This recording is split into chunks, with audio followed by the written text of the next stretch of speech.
በማርያም ለዚህች ልጅ አድርሱልኝ። ዝም ብላ ሚዲያ ላይ ወጣ ማለት ነውና ያላየችውና ያልሰማችውን ነገር ዝም ብላ የምትለፈለፍ ማለት ነው።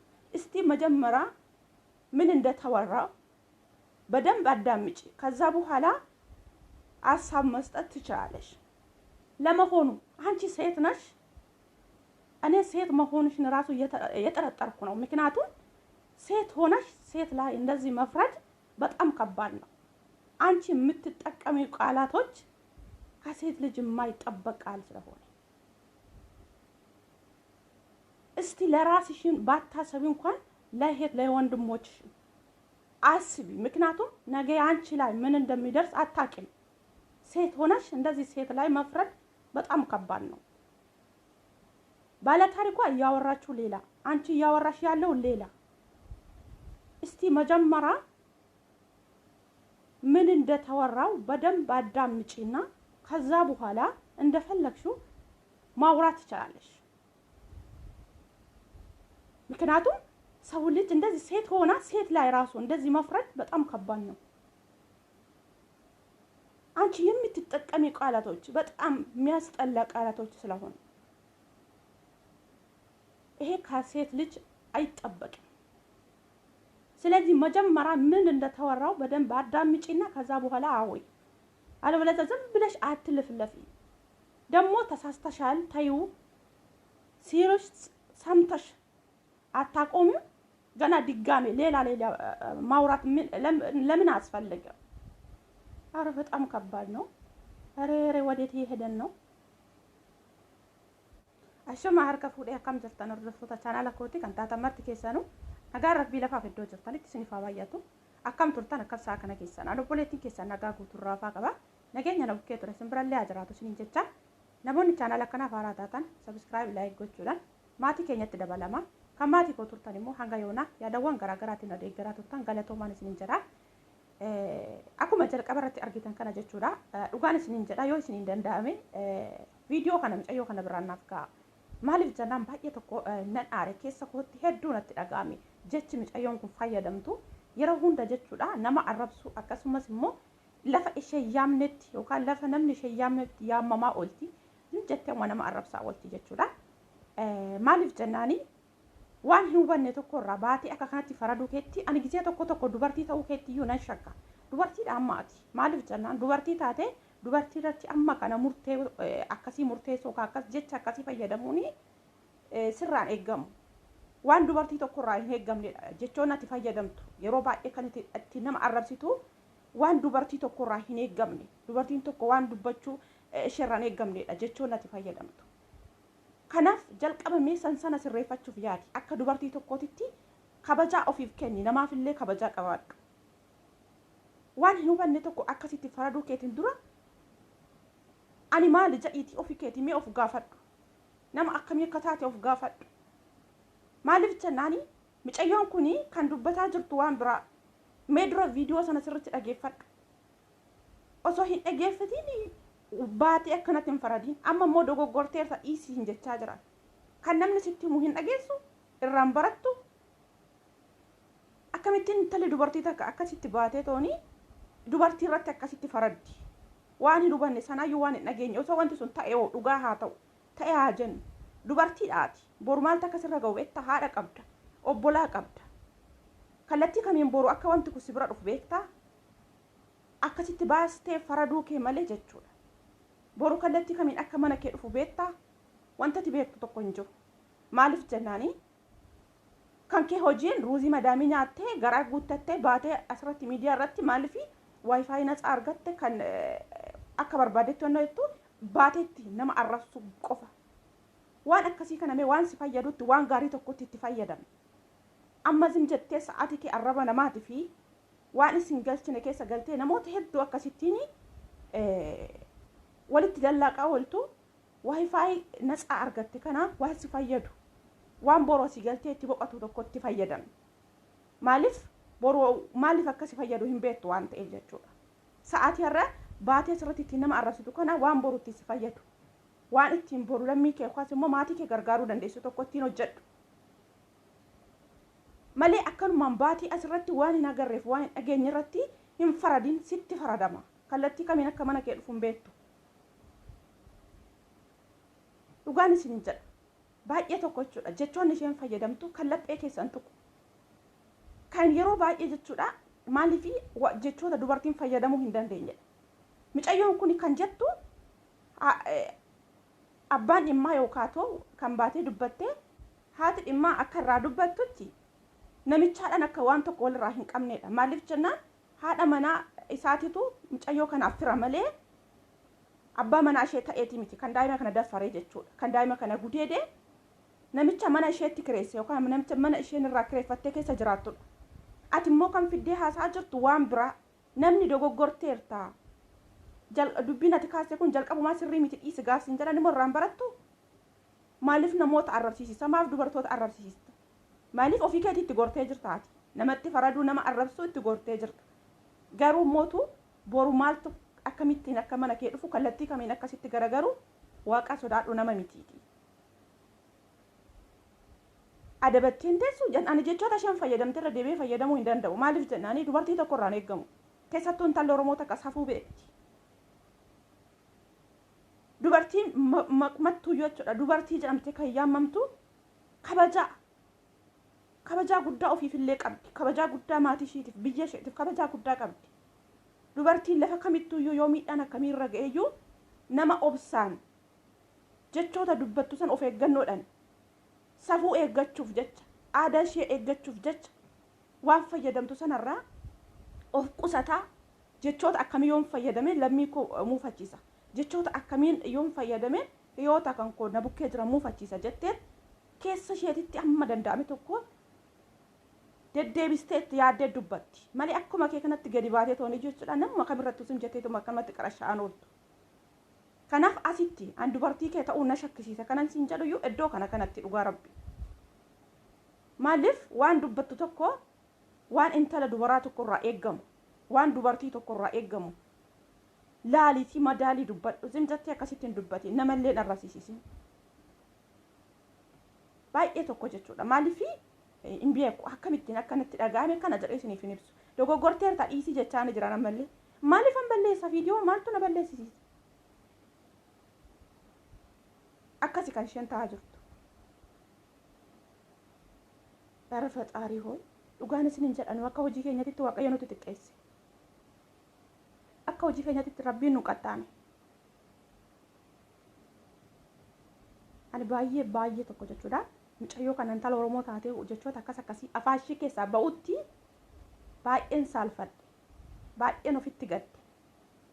Maaliif intalli Oromoo taatee tooni jechoota akkasii fayyadamtee wanta dubartii tokko irraa hin eeggamne jechoota akkasiitiin dubbachuu isheetti yeroo baay'ee jechaa oolti. Garuu kan mucayyoo kana ammoo hedduu takka nama deesse. Maaliif akka ta'e hin beeku. Maaliif kan isheen himatte waan biraati viidiyoon isheen dubbatte waan biraati ibsaa kan isheen jettu immoo waan biraa sababa ta'e. Keessattuu sa'aatii namni gaddaaf sagalee waliif ta'u kas immoo haqa mucayyoo kanaa haa ba'u jedhee namni itti dubbataa rooti isheen immoo waan biraa haasofti. Adabatteen teessu mana warra keetii akkasin taatu dura viidiyoo sana sirriitti dhageeffadhu. Wanta isheen dubbatti dhageeffadhu jalqaba hundee dubbii sanaa sirriitti dhageeffadhu bari. Erga dhageeffattee ta'e afaan ittiin caccabsitee tooni dubbataa jirtu kana gurraan dhageessaa sila dhageessatumarraa dubbataa jirta. Maaliif siniin akka afaan Amaariffaatiin dubbachuu taasisaa jirta. Garuu mootu waan irraa dubbatame isa sirriitti dhageeffatteerta. Maal dubbatame? Maal jette? Maal himatte ishee? Abbaa biddeena takkas godhee manan teessuu kan dhirsa lama yerumtee ani maal akkamitti namni farada joo? Ara kun dubartii miti baay'ee taasisan dubartii ta'ee dubartii irratti akkasitti hin faradu. Osuma ta'e odoo wantichi kallattii ati jette kanaanuu ta'ee dubartii tokko irratti akkasitti hin faradu. Maaliif haadhaan qaba, obbolaan qaba, obboleettiin qaba, bor maaltu akka narra ga'u hin beeku. Dhugaan isiniin jedha hedduu takka gadde. Baay'ee nama gaddisiisa. Jechi ishee jechuudha. Jechi isheen fayyadamtu dhiisi dogoggorteef tagaa fedhaniin immoo sanaanuu hin dhageessu. Ittuu itti caale kan isheetti caalutti ta'e.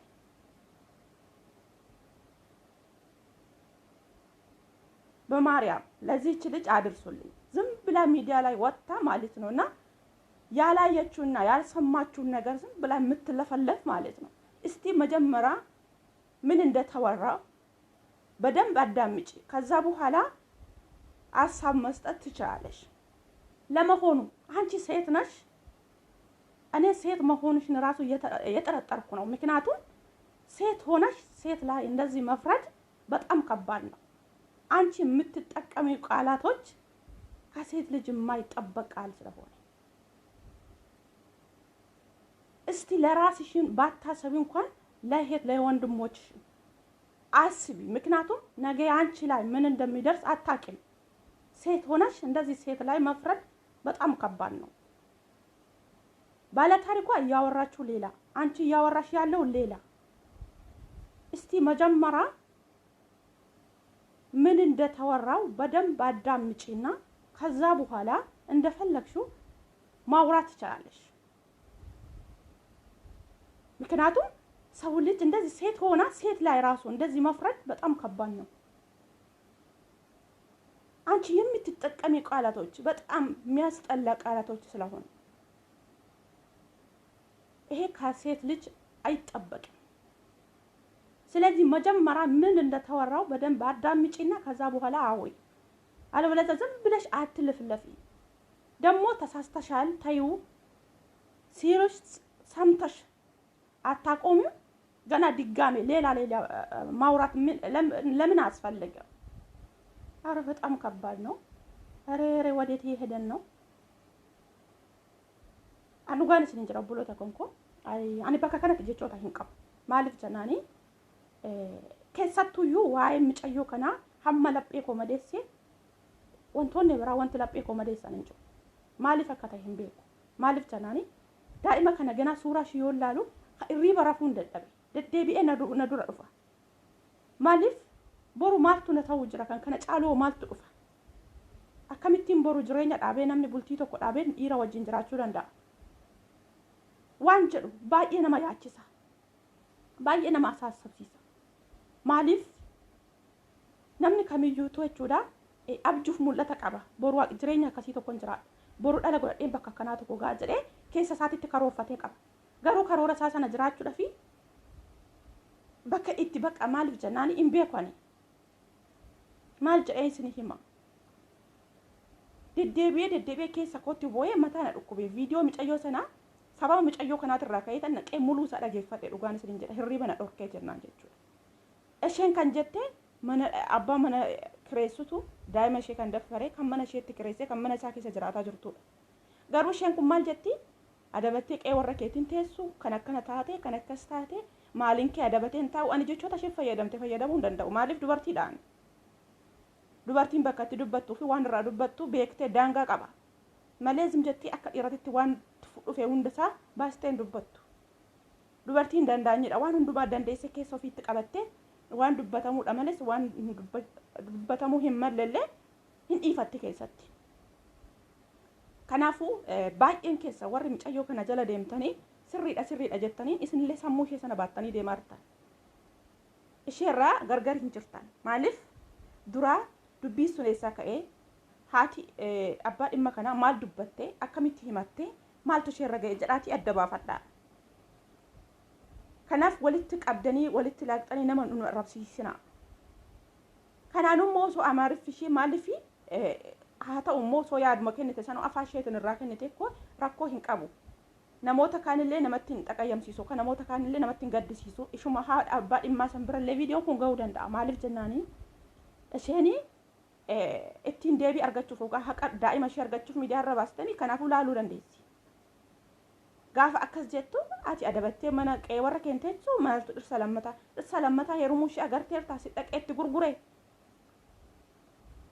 dhugaa baay'ee tokko waan nama affarsiisudha maaliif sababa ishee irraa viidiyoo sana dhageeffadhe hirriba dhabee buleen viidiyoo sana mulu sana dhageeffadho jedheen dhiise ture micayyoon kan jiraattu kubaashee kireeffattee maaliif abbaan mana daa'ima kanaa yookaan abbaan daa'ima kanaa jechuudha sababa waa'ee gandaatiin namni wal qooduuf akkasitti waan akkasiitiin gargar baale jettee jirti sini dhageeffattaniirtu gariin keessan jechuudha micayyoo sun maal akka jettee jechuudha baay'ee laphee nama tuqa bakka tokkotti dhuguma odoo haadhi abbaan daa'ima kanaa bakka tokko jiraatanii daa'imni tun akkanan taatu ture daa'imni tun hin duutu ture gizee tokko namni kutaadhaan lagaan amantii wal qooduni maal akka fidu bakka kanatti illee namni irraa barachuu qaba. Barumsa isiniif haa ta'u. Har'a mucayyoon kun osoo haadhaaf abbaan ishii bakka tokko jiraatanii mana kiraa kanatti si hojiin tan karaatattu akkasumas immoo rakkoon kun illee irra hin ga'u. Kanaaf waa'ee amantaaf kutaadhaan lagaa wal qoodamuun kan ka'e kuni bakka kanatti illee akkamittiin nama huwwa akka danda'u rakkoo akkamii akka fiduu danda'u asumarraa irraa borattu. Mucayyoon kun dura jaalala walitti heerumuu danda'anii achi kaan immoo gaafa wanta akkasii kun dhufu ati ganda abaluu ati akkas taatee ati zarii abaluutirraan kan walitti bu'an jechuudha akka isheen dubbattetti jechuudha. Kanaaf har'a mucayyoo ishee kana hin dhabdu ture dhala ishee kana hin dhabdu ture jechuudha. Sanas ta'e kana Waaqayyo akkuma amma jabina isheef kenna jabina ishee dhafaa kennu Rabbi haqa daa'ima ishee baasu Waaqayyo haqa daa'ima tana namoota baay'eedhaaf deebi'aa deebisu ishee sababeeffate daa'ima tana sababa godhachuudhaaf imimmaan namoonni baay'ee hin xaragamatanii abdii qaba Rabbi irraa jechuudha. Kan Waaqayyotti gatee kufee nafu kan Rabbi irraa eeggate kufee nafu sababa ta'eef Waaqayyo ammas haqa daa'ima tanaa lafatti hin gatini. Kanaaf baay'een keessan osoo dubbii hin dubatin hin faradinaadha. Guyyaa tokko isinitti faradama.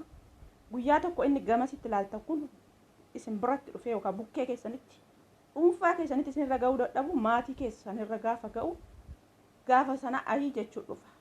Kanaaf waan dubbattan tokko itti yaada dubbadha.